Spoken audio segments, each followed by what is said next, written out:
This episode of Brown Girl Guilt is sponsored by all my past lovers. Y'all done did mess me up, but that's okay, because I got a podcast episode and basically an entire month's worth of episodes out of it. Now, if I get rich and famous because y'all broke my heart, I think that was a pretty solid trade off.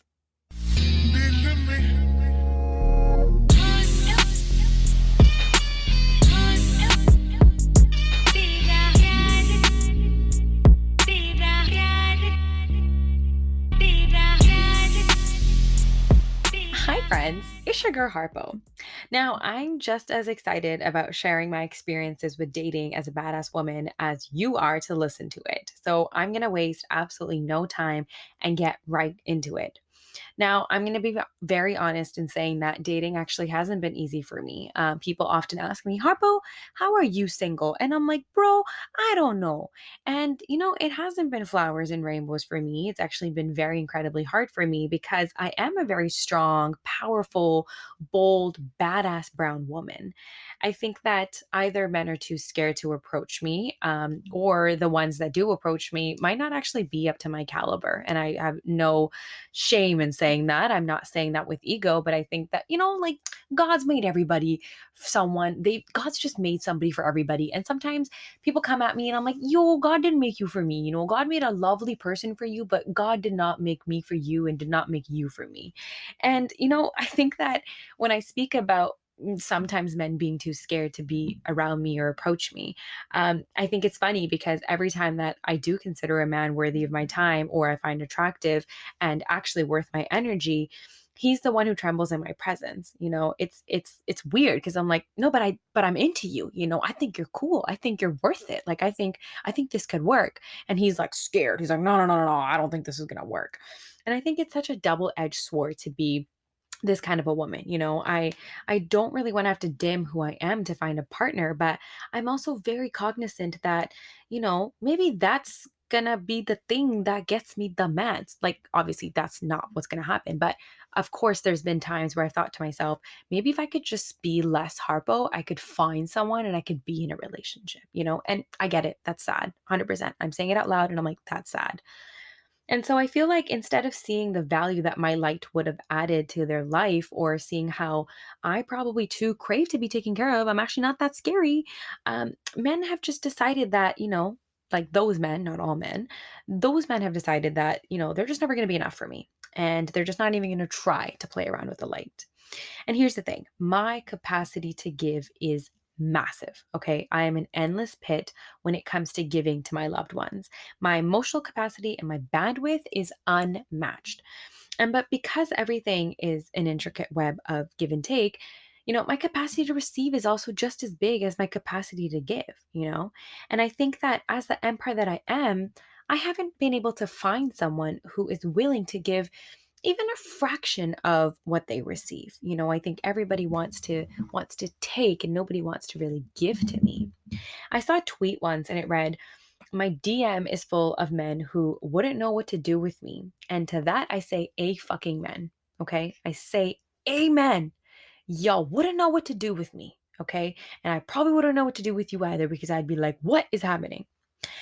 I was sitting in a therapy session a few weeks ago, and my therapist gave me a metaphor that I'll never forget because I was saying out loud to her, "Bro, I can't like what is it? Like people ask me all the time like how are you still single?" And I'm asking myself the same question. Like how am I still single? What is wrong with me? Is it something intrinsically wrong with me that is repelling men or pushing them away, and why I can't hold down like an intimate partner relationship? And she said something to me that I'll never forget. She gave me this beautiful metaphor, and I'm going to share it here in this space. And she said, "You have to think about this idea of a moth and a flame." She says, "What do moths do?" I said, "They're very attracted to the light. They buzz around it, they try to get close, they try to feed off of it, and their entire mission and vision is the light." And she says, "Okay, but what happens when the moth gets too close to the flame?" And I sat there and it clicked for me because I said out loud, okay, the moth wants to chase the flame for so long, it's so attracted to it that as soon as it gets too close to the flame, it either burns and it dies, or it burns and survives and just runs away. Now, dating for me has mostly been like this. I've had little, kiriyan, like little flies, like swarming around me all the time. And, when I'm not giving them the time of day, they're like, oh my God, Harpo, pay attention to me. Come on. I want you. I care about you. And then as soon as I'm like, oh, you're cute, I could be into you, that's it. They're done. They're gone. And so dating for me has mostly been like this. I'm a freaking flame. Let's be real. You are too. If you're listening to this, you're a freaking flame. We're all flames. But I'm a freaking flame. I'm bright and I'm bold. I flicker and I dance just like that sexy flame that my therapist talked about. And I think that there's, yes, an abundance of moths around me all the time. They want my light. They're so enamored by it. Oh, they tell me what I absolutely hate to hear, which is they tell me I have good energy. I absolutely hate when a man says to me, you have good energy, because as soon as they get close and they get a taste of that energy, suddenly their pursuits change. They see it as it's too much. And so they go running away. And now here's the important part that my therapist said to me. I think this is the part that really anchors it all down. She said, a flame doesn't stop being a flame just because it burns or scares the moths. Okay? I'm going to say it one more time. A flame doesn't stop being a flame. It doesn't. It simply stays a flame. A flame stays flaming. All right? And that's what we need to remember, cutie girls. That's it. That's it. The podcast ends here. No, I'm kidding. It doesn't. Um, we need to remember this, right? And that's, I think, where the cliche never dim your light comes from. Because the truth is, not everyone is going to want to be with a light as bright as you. And as much as you're hearing this and it's resonating with you, I'm also saying this to myself as well, right? Not everyone is going to want to be with a light as bright as you, because sometimes your light is going to shine on all the parts of themselves that they don't want illuminated, right? They'd rather be with a far less brighter light or just straight up be in the dark. And you can't do anything about that. You don't stop being a light just because they want to be in the dark. And for years, I thought that was a me problem, that my light was the problem. And for years, I asked myself, am I really that bad? Am I really this unpleasant to be with? How come they want me so bad in the beginning, but as soon as I want them back, they've already exited left? Is the real me, the real Harpo, really that terrible? Do I require too much maintenance? And are my feelings too loud? Am I not deserving and worthy of love, care, and attention? These were all questions that I asked my therapist in that session because I was genuinely confused. Like, bruh, like something starts and then all of a sudden it fizzles within like a matter of time. Another wonderful metaphor pulled me out of this self limiting belief in the past, and as I was kind of chatting with my therapist and also kind of thinking about this episode, this metaphor came back to me. And I realized that, again, this is a beautiful metaphor that I should probably just tattoo on my arm at this point because I keep forgetting it. So someone said to me once that think of it like this, someone goes into a jewelry store and sees a beautiful ring, like beautiful, it's gorgeous, it's shiny, it's big, and it's perhaps the best and most sought after ring in the showroom. And so this person takes the ring out of the case because they're so enamored by it. They admire it, they try it on, they kind of look at it in the mirror and they love how it makes them feel. But this person's known the entire time that this ring is out of their budget. And so they look at the price tag, they let out a sigh, and then they put that, really expensive ring back into the case and they just move on. And perhaps the lovers, this person said to me, perhaps the lovers you are meeting also admire you. They know that you're probably the one of the nicest, most bestest rings in the, in the showroom. So they admire you, they try you on, but the entire time they've realized that, the entire time they knew you were out of their budget, but and as soon as they tried you on, they were like, oh, I can't afford this, but they still wanted the gratification of like trying you on, right? They still wanted the chance of trying you on and seeing what it felt like, because who doesn't want to feel good, right? Who doesn't want to feel on top of the world, even if it is just 15 seconds of fame?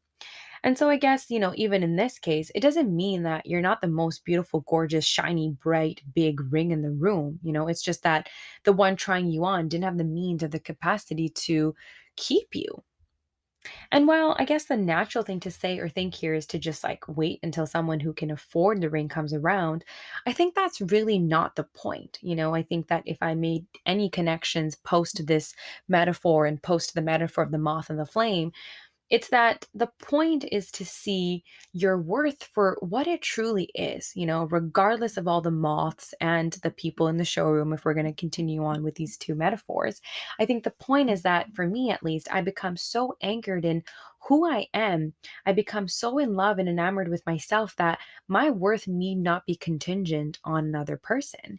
I become so engrossed in myself that it need not matter if a man thinks I'm the shit or not, because I think I'm the shit, and that's all that matters really at the end of the day. And I'm not saying that we stop loving or dating or trying. I'm not saying that we stop putting ourselves out there. Absolutely not.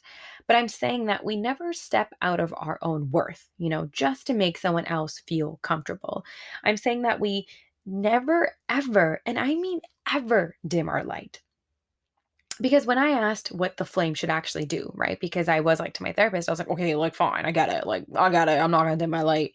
But what am I supposed to do? Like, how am I supposed to find a man's then? She said straight up, she said, you need to look for another flame that will add fuel to your fire, a flame that adds more light to your light, and a flame that perhaps multiplies your flame and sets fire on your wildest dreams, like you guys come together and then you just, you guys have become a bigger fire, really. A flame, a flame, not a whole ass lalupanju on the side, who like tries to blow your light out. And I really don't mean that in a good way. And so the truth is, I think that if I'm tired of moths, it's probably because moths is what I'm attracting, and honestly, I can't help it. I'm freaking cool. But what I can help is how I treat myself, how I talk to myself and what I tell myself when my light does extinguish the moth. Instead of saying, Harpo, you're too much, or Harpo, you scared him away, or you shouldn't have been yourself too much, I can stand strong in my power and say, nah, bitch, it ain't a you problem. It's a them problem. And what I can also say to myself is that everyone is on a journey, okay? Straight up, everyone's on a journey, and not all of us will meet people who are at the same frequency as us, right? And we can't judge people for that. We can't hate them for that. We can't resent them for that. But what we can do is accept, right? We can accept the lessons, we can accept the detours and the reroutes. And in the words of Curtis Mayfield, all we can really do is move on up. Now, that being said, I am on the pursuit of a fiery flame, okay? A fun, sexy, flickering flame, a flame that does know what to do with me, one who can afford me, who can give to me just as much as I give, okay? A flame that makes the fire of my heart big. Oh, wait, psych. I already found the flame. It's me, baby.